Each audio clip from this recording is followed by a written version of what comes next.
I pull up, you know I be moving. Moving the floor and I'm cruising. The money I'm speaking is fluent. All of my business booming. Stacking my cash in abundance.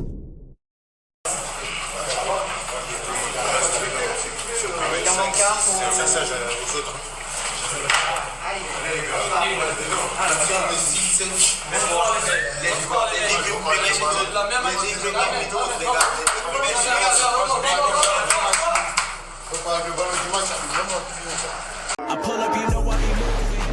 Moving the floor and I'm cruising. The money I'm speaking is fluent. All of my business booming. Stacking my cash in abundance. Yo les postos, bienvenue dans cette nouvelle vidéo. On arrive à un moment charnière de la saison où tout va se jouer très vite en Ligue 1 et surtout en Ligue des Champions où le Paris Saint-Germain doit finir le travail qui a été fait au Camp Nou. Victoire du Paris Saint-Germain 4-1 en prenant ce match retour très au sérieux au Parc des Princes et il faut le gagner. Même pas faire match nul, il faut le gagner absolument pour boucler la boucle de cette humiliation qu'on a subie et ce vol en 2017. Paris doit atteindre les quarts de finale en tant que champion. Quand je dis champion, c'est pas champion de France parce que le titre ne sera pas décerné avant ce huitième de finale retour. Mais en tant que champion, en tant que c'est nous les patrons. En mode patron plutôt que champion. Champion et patron, ça peut faire le combo. Maintenant, je vais parler d'un joueur que j'ai beaucoup critiqué, à juste titre pour moi. Même lui a fait son autocritique en disant qu'il devait faire beaucoup plus, qu'il n'était pas bon en ce moment. Mais il avait confiance en lui, que ça allait revenir. Et quand je vois son état d'esprit et son efficacité en ce moment, et sa gestion, et aussi son implication, je pense que ça peut être un des leaders qui peut faire gagner le Paris Saint-Germain. Donc comme vous le savez, je suis beaucoup critique envers les joueurs, envers Pochettino. Paris pour moi, lors de cette victoire au Camp Nou 4-1, est arrivé sans identité de jeu. Et ça a pu brouiller les pistes et devenir très compliqué en amont pour le FC Barcelone pour essayer d'analyser cette équipe du Paris Saint-Germain parce que quand une équipe n'a pas vraiment de style de jeu, c'est très très difficile de l'étudier et à notre avantage, ça a été très bien pour ce match. Là, le Paris Saint-Germain n'a toujours pas d'identité de jeu, même si on a vu contre Dijon, ça a été beaucoup mieux. Certes, Dijon est dernier, mais on l'a vu contre Lorient à l'époque qui était dernier, on en a pris 3 et on n'avait rien montré sur le terrain. Là, Paris a montré beaucoup de choses, de la clairvoyance, de la simplicité, du jeu, du pressing, de l'efficacité devant le but, même si Dijon n'a rien proposé. Et ce qu'il va falloir commencer à faire, c'est avoir vraiment une identité de jeu. Vraiment, je pense que c'est vraiment très important, surtout que Paris n'est toujours pas premier de Ligue 1. Il va falloir aller chercher ce titre, mais on sait bien que pour les hautes sphères du club, c'est la Ligue des Champions qui doit être la priorité. Et quand je vois Mbappé en ce moment, surtout depuis son triplé au Camp Nou, il y a eu un doublé aussi contre Dijon, je vois son implication, son état d'esprit. Je pense que vraiment ce joueur, s'il reste dans cette même dynamique et dans cette même état de victoire, je pense qu'il peut amener le Paris Saint-Germain très très loin. Parce que, comme vous le savez, en ce moment pour moi, il est très très bon. Il a retrouvé de l'efficacité devant le but. Il a retrouvé un petit peu son génie, même si ça reste à continuer. Il faut que ça se fasse sur le long terme. Il joue plus simple, ça c'est très important. Il est plus clairvoyant, il est plus limpide, il est plus fluide, il joue plus avec ses partenaires, il est moins personnel. Mais surtout, j'ai l'impression que le gars maintenant a un aura. J'ai l'impression qu'il a vu qu'il a fait des choses mauvaises et qu'il essaye maintenant de redevenir le Mbappé qu'il a été à l'AS Monaco et en équipe de France en 2018. Il faut que le Mbappé du Barça soit le Mbappé de la Ligue 1, de la Coupe de France, de la Ligue des Champions. Ce Mbappé-là peut faire de très grandes choses. Alors certes, un Mbappé contre des défenses repliées, ça peut être très compliqué. Mais franchement, voilà, à juste titre, des fois j'ai été très dur parce qu'à 22 ans, les stats qu'il a, 98 buts en Ligue 1, plus de 112 ou 113 buts avec le Paris Saint-Germain, à 22 ans, champion du monde, 4 fois champion de France, Coupe de la Ligue, Coupe de France, personne n'a jamais fait ça à son âge. Alors certes, moi, j'en demande beaucoup plus, je suis très gourmand, j'en veux plus, voilà, j'en veux plus. Je pense que c'est un joueur qui peut battre tous les records si vraiment il a les pieds sur terre et la tête sur les épaules. Alors pourquoi je parle de Mbappé? parce que je trouve qu'il a fait d'énormes progrès dans l'état d'esprit, dans son jeu, qu'il est vraiment plus collectif maintenant. Il lève plus la tête, il joue plus avec ses partenaires. Et en soi, ça le fait briller. 5 buts en 3 matchs. Même le match contre Monaco, bon, il a été transparent, mais tout le monde a été transparent. Contre Dijon, il a eu une très bonne attitude. Et surtout, je ne sais pas si vous avez vu, après le match Olympique de Marseille, Olympique Lyonnais, le 1 but partout, il y a eu le Canal Football Club qui a montré quelque chose d'assez intéressant lors du match Dijon-PSG. C'est Kylian Mbappé qui dit à Marquinhos pendant le match, Marquis, dis à tout le monde qu'on reste dedans. Si on peut en mettre 5, 6 ou 7, on doit les mettre. C'est un message aux autres. On en met 6 ou 7, on n'arrête pas. Réponse de Marquinhos à Mbappé, la même attitude. Mbappé répond, moi je veux repartir avec le ballon du match. Colère de Kylian Mbappé après la faute d'Eric Junior dit Mbimbe sur Danilo Pereira.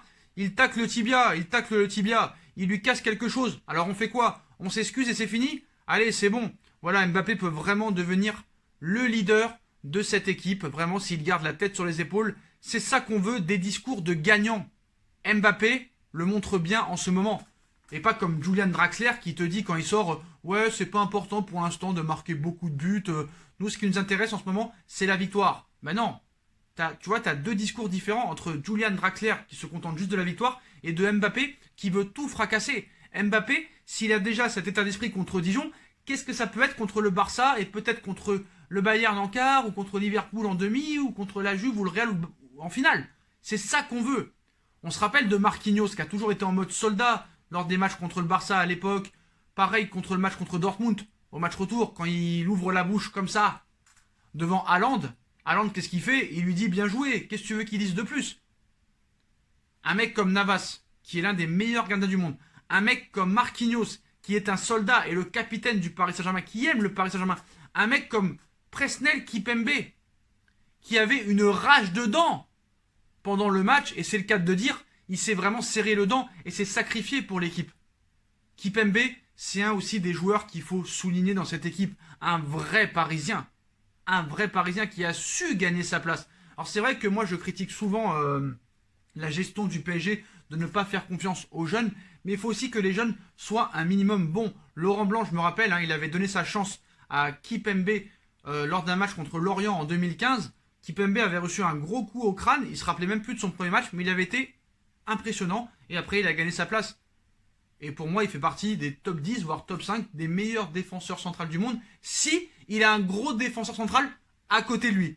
Voilà, parce que dès que tu lui mets Kerrer ou Diallo, Kimpembe il commence à bégayer. Mais quand tu lui mets Marquinhos ou Thiago Silva ou Varane à côté en équipe de France, c'est autre chose. Mais voilà, je tiens aussi à préciser que Kimpembe est un soldat. Et franchement, avec des joueurs comme Mbappé, Marquinhos, Kimpembe, Navas, Marco Verratti, Leandro Paredes, Moïse Kean, c'est vraiment des joueurs qui peuvent t'apporter énormément. Si le Paris Saint-Germain est au complet, t'as vraiment pas besoin de coach. Tu peux tout gagner parce que franchement le discours de Mbappé, c'est très très bien d'avoir un discours comme ça. Tout le monde devrait avoir un discours comme ça.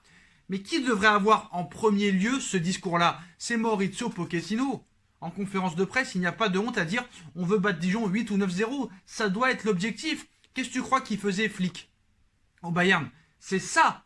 C'est ça la stratégie de Flick au Bayern. C'est de laminer l'adversaire. Paris doit avoir cet état d'esprit de laminer l'adversaire. De toujours vouloir marquer plus.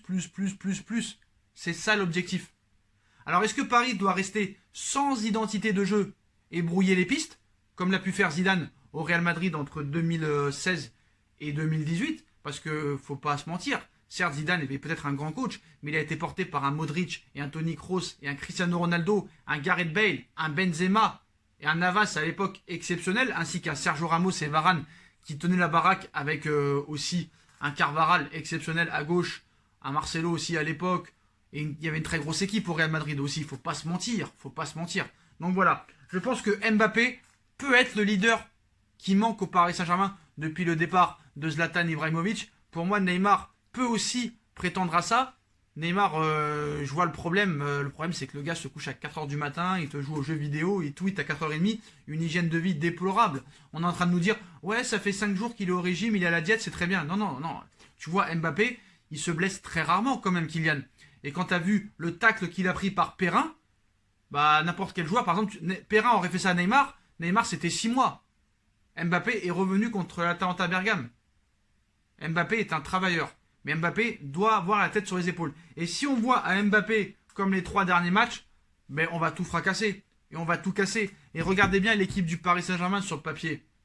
Si on a un Navas au top niveau, si on a le Florenzi à droite et Bernat à gauche, Kipembe Marquinhos dans l'axe, si tu mets Marco Verratti, Leandro Paredes, Rafinha au milieu de terrain et Mbappé, Neymar, Keane ou Icardi, mais t'as l'une des meilleures équipes. En tout cas, tu fais partie du top 3 pour moi.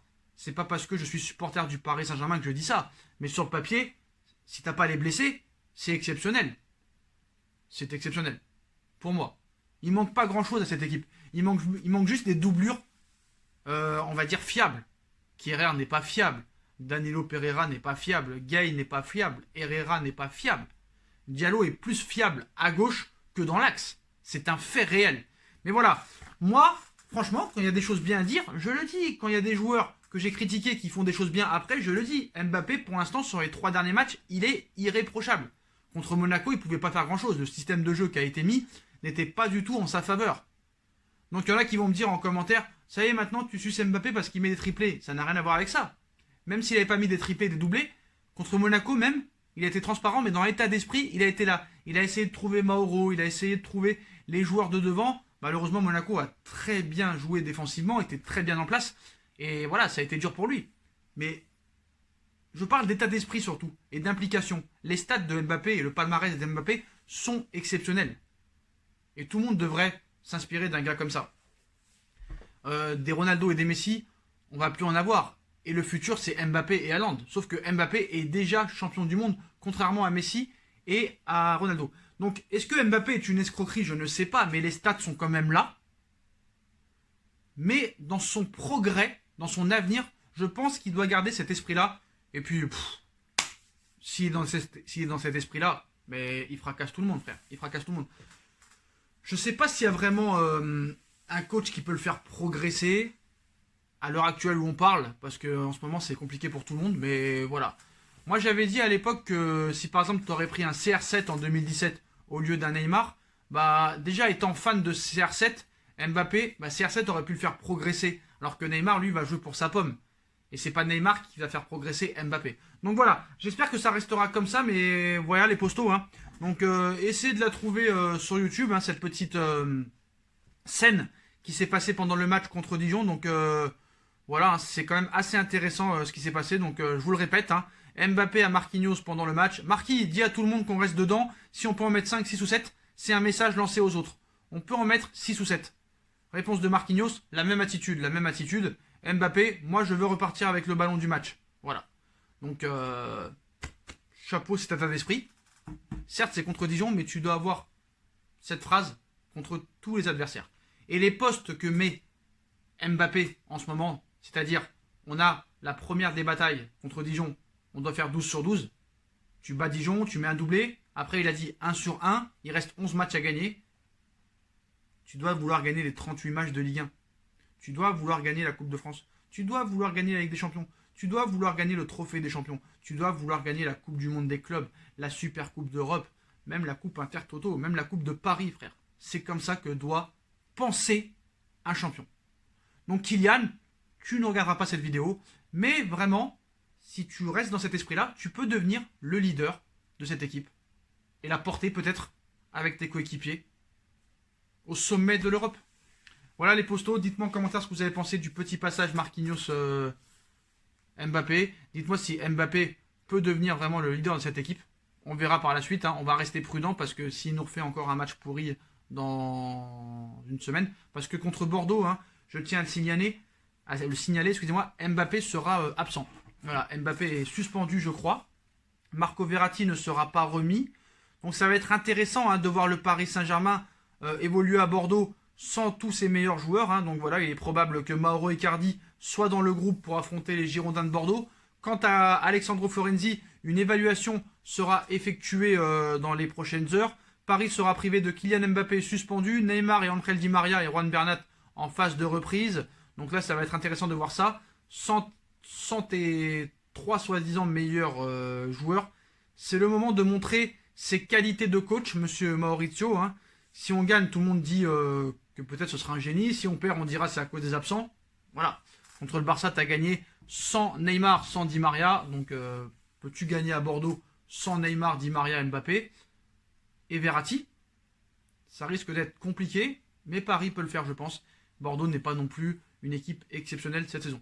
Voilà les postos, dites-moi en commentaire ce que vous en pensez. Je compte sur vous pour bombarder la barre de like. On like, on partage, on commente, on s'abonne. N'hésitez pas à vous abonner à mon Instagram SBFootNews où vous aurez toutes les informations mercato et actualité du football, de tous vos clubs préférés, la cagnotte PayPal qui est toujours disponible, ma deuxième chaîne No Feeling. Voilà les postos, on se retrouve très vite pour une nouvelle vidéo. Tchuss!